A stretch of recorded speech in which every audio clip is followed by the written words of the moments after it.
Hello दोस्तों, स्वागत है आपका मेरी एक और नई वीडियो में। मैं आरवी आज आपसे रासायनिक अभिक्रिया एवं समीकरण पर बात करूंगी। चलिए दोस्तों, जैसा कि आप स्क्रीन पर देख रहे हैं, रासायनिक अभिक्रिया यानी कि केमिकल रिएक्शन वह प्रक्रिया जिसमें कोई पदार्थ या सब्सटेंस में केमिकल चेंजेस या रासायनिक परिवर्तन होता है तथा नए सब्सटेंस पदार्थ का निर्माण होता है को हम केमिकल रिएक्शन या रासायनिक अभिक्रिया कहते हैं। दूसरे शब्दों में, किसी भी सब्सटेंस या पदार्थ के केमिकल नेचर यानी कि उसके केमिकल रासायनिक प्रकृति में जो परिवर्तन तथा नए सब्सटेंस या पदार्थ बनते हैं को हम केमिकल रिएक्शन कहते हैं। रासायनिक अभिक्रिया के लिए कुछ लक्षण कैरेक्टरिस्टिक हैं, जैसे कि आप स्क्रीन पर देख रहे हैं कि सब्सटेंस या पदार्थ के केमिकल नेचर यानी कि उसकी प्रकृति में चेंजेस परिवर्तन होते हैं। नंबर 2, नए प्रोडक्ट या पदार्थ बनते हैं। नंबर 3, अवस्था में परिवर्तन होते हैं। नंबर 4, रंग के कलर परिवर्तन होते हैं। नंबर 5, गैस का निकलना और नंबर 6, तापमान में परिवर्तन आदि इसके लक्षण हैं। उदाहरण के लिए हम एक केमिकल रिएक्शन के उदाहरण लेते हैं, जैसे कोयले का जलना, वैक्स का जलना या मोमबत्ती का जलना भी बोल सकते हैं, रेस्पिरेशन श्वसन, भोजन का शरीर के अंदर डाइजेशन आदि। प्राय ये सब केमिकल चेंजेस केमिकल रिएक्शन को दर्शाते हैं।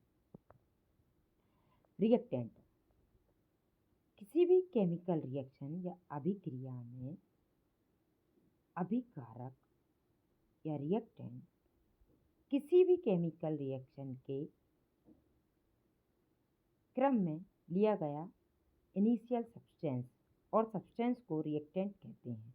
रिएक्टेंट 2 या 2 से अधिक हो सकते हैं, यानी 2 या 2 से अधिक पदार्थ जो क्रिया में भाग लेते हैं वो अभिकारक कहलाते हैं। अभिकारक आपस में क्रिया करके उत्पाद बनाते हैं, यानी केमिकल रिएक्शन के बाद प्राप्त सब्सटेंस या पदार्थ को हम प्रोडक्ट कहते हैं। प्रोडक्ट एक या एक से अधिक हो सकते हैं। केमिकल रिएक्शन में केमिकल इक्वेशन के रूप में लिखा जाता है। जैसे केमिकल रिएक्शन को शॉर्ट फॉर्म में तथा सिंबॉलिक रूप में लिखना या दर्शाने को हम केमिकल इक्वेशन कहते हैं।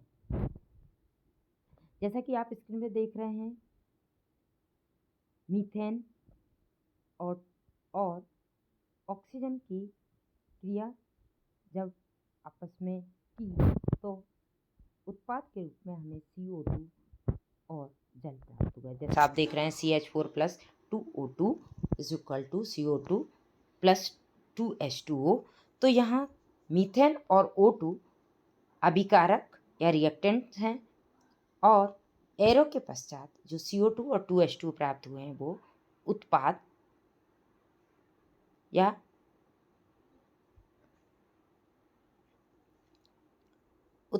कहते हैं।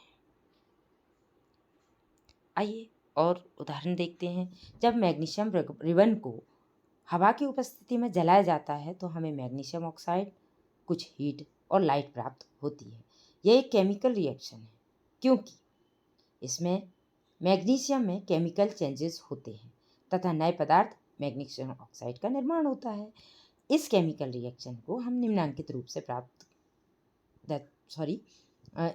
रूप से हम दिखाते हैं। जैसा कि आप स्क्रीन पर देख रहे हैं, मैग्नीशियम + ऑक्सीजन।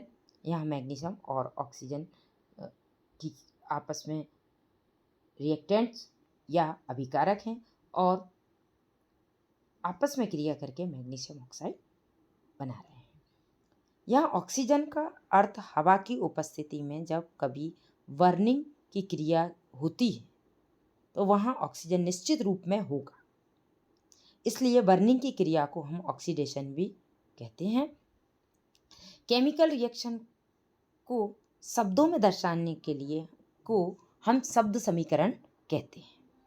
इस रिएक्शन में मैग्नीशियम तथा ऑक्सीजन रिएक्टेंट तथा मैग्नीशियम ऑक्साइड प्रोडक्ट प्राप्त होता है। आइए दूसरा उदाहरण देखते हैं। जब जिंक मेटल को सल्फ्यूरिक एसिड के साथ में रिएक्ट करवाते हैं या रिएक्शन होता है इन दोनों के बीच, तो जिंक सल्फेट तथा हाइड्रोजन गैस बनता है। जिंक, जैसा कि आप शब्द समीकरण देख रहे हैं, जिंक प्लस सल्फ्यूरिक एसिड यानी जिंक और सल्फ्यूरिक अम्ल is equal to zinc sulphate plus hydrogen.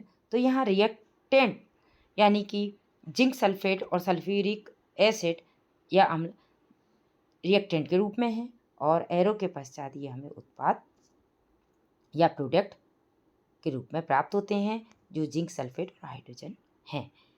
यहाँ जिंक तथा सल्फ्यूरिक एसिड रिएक्टेंट है एवं जिंक सल्फेट तथा हाइड्रोजन गैस प्रोडक्ट है। Thank you so much.